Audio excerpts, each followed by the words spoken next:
Kita bertemu kembali dalam Kompas Iman, konten pembinaan Hosana, di mana kita mengumpulkan pertanyaan-pertanyaan dari jemaat dan kita mencoba mendengar jawabannya dari narasumber yang bisa dipercaya. Hari ini saya Tony Wijaya dan ditemani oleh Ibu Yuli Teddy, dan narasumber kita hari ini adalah Bapak Pendeta Antoni Nathan. Nah, Pak Antoni, ada pertanyaan nih Pak. Kalau manusia jatuh dalam dosa, apakah dia menjadi tidak punya hati nurani dan dia menjadi jahat? Oke. Baik, setelah manusia jatuh ke dalam dosa, memang hatinya yang menjadi pusat dari kehidupan yang mengatur dari seluruh kehidupan manusia memang dicemari atau dipolusi oleh dosa. Maka kemudian itu disebut sebagai kebobrokan total. Kebobrokan total artinya kebobrokan manusia, kerusakan manusia, karena hati manusia yang menjadi sumber dari kehidupan manusia itu sudah betul-betul dicemari dan dikuasai oleh dosa. Dalam pengertian itu maka manusia sebetulnya secara mendasar, setelah manusia jatuh ke dalam dosa, semuanya manusia adalah jahat adanya. Sesuai dengan apa yang dikatakan oleh Tuhan Yesus, dari dalam hati manusia timbul segala apa yang jahat, timbul segala pikiran yang jahat. Percabulan, sumpah palsu, pembunuhan, sumpah serapah itu muncul dari hati manusia.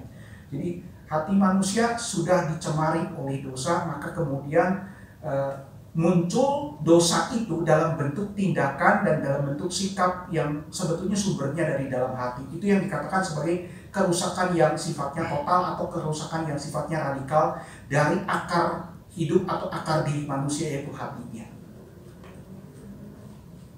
Kalau begitu Pak, manusia tidak menjadi yang sejahatnya, bagaimana dengan orang-orang tertentu yang melakukan aborsi ataupun juga melakukan eutanasia?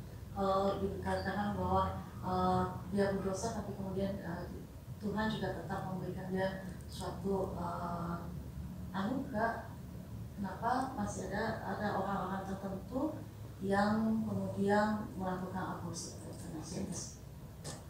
Nah, anugerah umum yang diberikan oleh Tuhan itu tidak meniadakan dosa manusia sama sekali, tetapi hanya menahan keberdosaan manusia sampai batas tertentu supaya kehidupan manusia di dalam dunia ini dapat berlangsung terus sampai rencana Tuhan tergenapi adanya, seperti itu.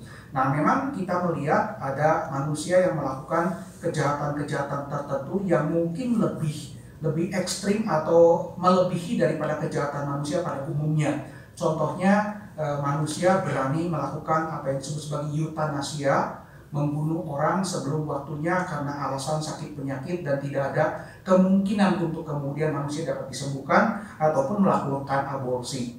Nah, itu adalah sebuah bentuk nyata daripada keberdosaan manusia, di mana manusia sebetulnya ingin mengambil alih hak dan kedaulatan Tuhan untuk mengakhiri hidup seorang manusia, baik melalui eutanasia maupun melalui aborsi. Nah, di dalam istilah aborsi, hati itu terungkap, karena istilah aborsi berasal dari kata abortion, seperti itu, menghentikan. Apa yang dihentikan yaitu hidup seorang manusia. Nah, seringkali manusia memakai untuk membenarkan tindakannya yang sebetulnya melawan hukum Allah, hukum daripada Taurat Tuhan yang mengatakan jangan membunuh, dengan mengambil alih hak dan kedaulatan Allah untuk mengambil hidup manusia.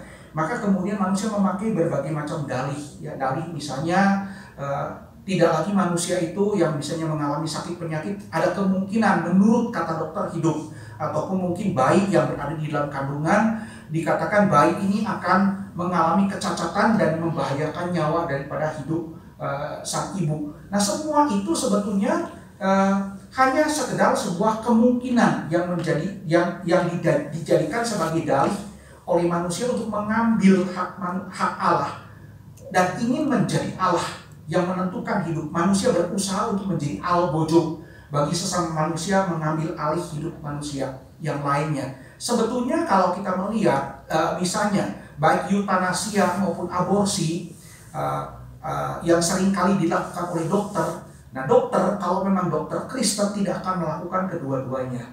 Karena dia tahu di dalam sumpah kedokteran, seorang dokter bersumpah untuk melindungi dan mengobati hidup seorang manusia, bukan sebaliknya mengakhiri.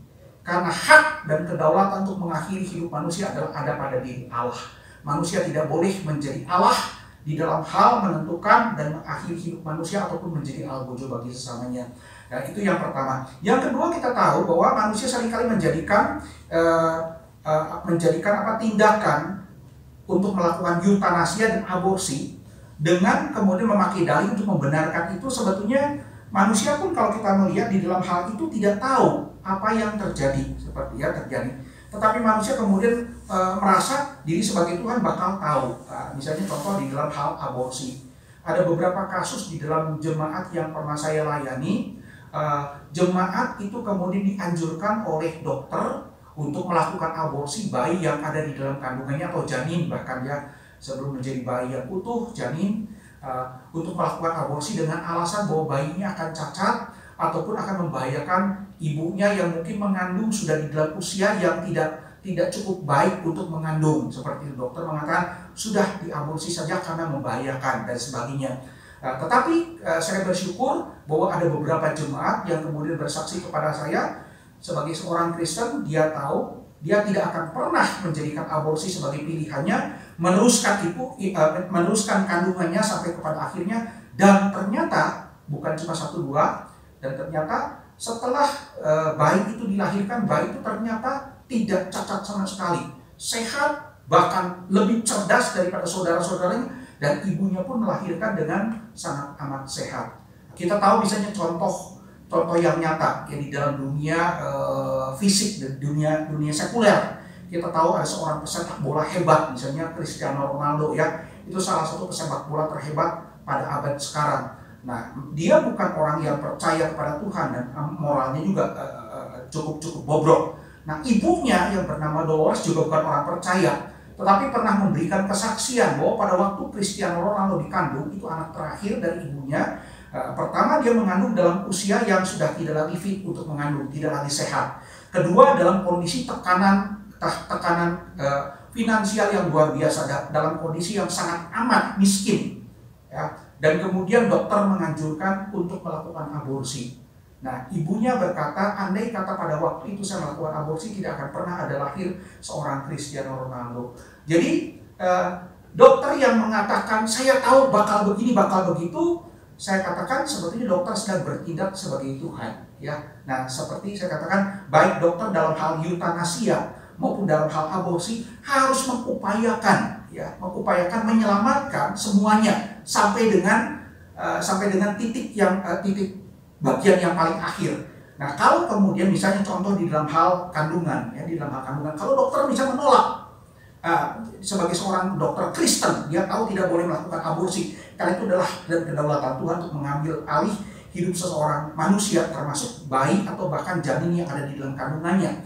Dan kemudian dia mengupayakan sampai kepada akhirnya untuk menyelamatkan bayi yang ada di dalam kandungannya yang dikatakan membahayakan ibunya maupun ibunya sendiri, sampai dengan akhir. Kalau ternyata setelah upaya yang maksimal dia lakukan hanya salah satu saja yang diselamatkan, yaitu lain persoalan, tetapi dia sudah berusaha. Ya, jadi jauh sebelumnya dia tidak mengambil keputusan menjadikan dirinya sebagai Tuhan, kurang lebih seperti itu. Bagaimana dengan kalau berdasarkan alasan kesehatan dan kemudian dikatakan bahwa seseorang itu sudah mengalami sakit yang terminal, dan kemudian pada akhirnya dia sendiri yang meminta kepada keluarga ataupun ke dokter, bagaimana seharusnya kita bersikap untuk case ini?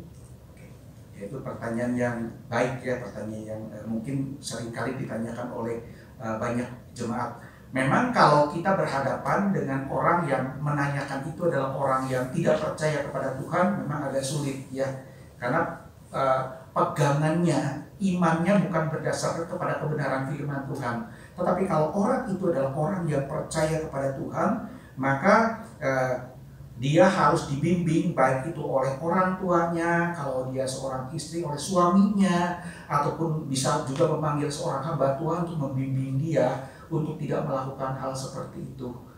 Karena baik itu permintaan sendiri maupun dilakukan oleh orang lain, tetap toh mengambil alih kehidupan atau memberhentikan sebuah kehidupan yang itu bukan merupakan sebuah wewenang kedaulatan dan haknya sendiri, karena dia harus menyerahkan itu semuanya kepada hak dan kedaulatan Tuhan. Terima kasih Pak. Oke, untuk kasus aborsi berarti sudah tahu ya, jawabannya mantap ya. Nah, ini ada pertanyaan yang masuk lagi nih Pak, terakhir. Apakah arti perkataan anak manusia harus menderita sengsara, tetapi celakalah orang olehnya anak manusia itu diserahkan? Apakah hal itu menyatakan bahwa Yudas Iskariot memang telah ditetapkan untuk menjadi pengkhianat? Oke, terima kasih, itu pertanyaan yang sangat bagus. Pertanyaan itu sebetulnya merupakan kutipan dari Injil Matius pasal 26 ayat yang ke-24 ya.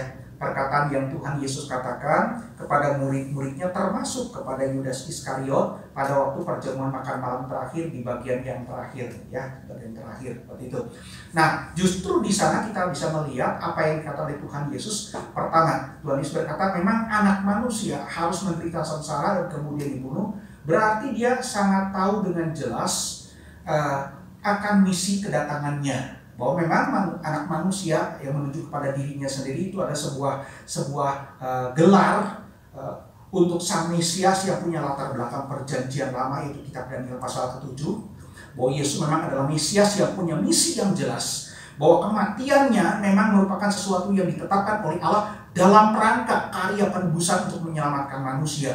Tetapi kemudian di dalam peristiwa yang dia tahu akan dia jalani karena memang misi yang Tuhan tetapkan dan kehendaki, kemudian ternyata ada yang ikut di dalamnya, terlibat di dalamnya, seorang murid yang bernama Yudas Iskariot. Nah, ini catatan penting bahwa kalau kita mengatakan Yudas, memang harus lengkap ya, Yudas Iskariot, karena murid Tuhan Yesus ada dua orang yang bernama Yudas. Satu adalah Yudas Tadius yang kemudian sampai akhir hidupnya dia tetap setia kepada Tuhan, bahkan kemudian dipakai oleh Allah untuk menuliskan salah satu kitab di dalam perjanjian baru, yaitu kitab atau surat Yudas ya, surat Yudas, surat walaupun isinya cuma satu pasal isi yang pendek, Yudas Iskariot. Nah, Tuhan Yesus mengatakan memang anak manusia itu akan dibunuh atau akan menderita untuk menanggung dosa manusia. Artinya penyebab dia melakukan misi penebusan adalah karena dosa-dosa manusia yang mengharuskan untuk adanya manusia bisa diselamatkan, maka dia harus melaksanakan misi penebusan yang sudah dirancang oleh Allah Bapa untuk supaya manusia ada yang diselamatkan oleh karya penebusan itu.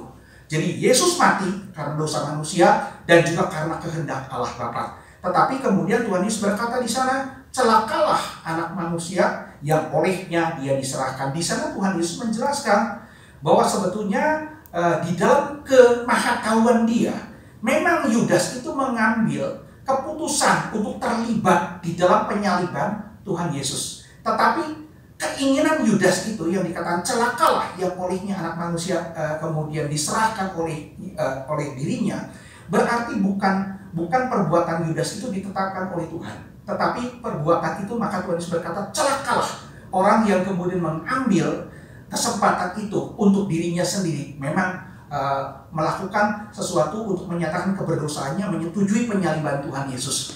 Jadi sebetulnya keputusan Yudas bukan ditetapkan oleh Tuhan, tetapi dikehendaki oleh Tuhan. Bukan dikehendaki, tetapi diketahui oleh Tuhan. Maksudnya diketahui oleh Tuhan dan dibiarkan, diperbolehkan terjadi seperti itu karena tadi dikatakan misi dari Tuhan Yesus. Jadi keberdosaan Yudas di dalam penyaliban Yesus bukan penetapan Tuhan, tapi adalah inisiatif dari Yudas Iskariot itu sendiri. Dan sebetulnya tanpa Yudas Iskariot pun, maka Tuhan Yesus tetap akan menjalani karya penebusan tersebut dengan mati di kayu salib. Karena tadi dikatakan karena dosa manusia dan karena kehendak Allah, kurang lebih seperti itu. Jelas ya, jadi bukan karena Yudas Iskariot ya, tapi karena memang dosa manusia ya Pak. Nah, terima kasih Pak Antoni untuk bimbingannya, untuk setiap apa yang bisa diceritakan kepada kita dan diceritakan juga kepada kita tentang apa saja yang menjadi pergumulan daripada jemaat saat ini. Nah, demikianlah pembicaraan kita seputar topik manusia dan dosa. Jangan lupa untuk subscribe dan juga like, dan supaya tidak ketinggalan konten-konten pembinaan lainnya. Sampai jumpa di konten pembinaan Iman Hosana berikutnya. Tuhan memberkati.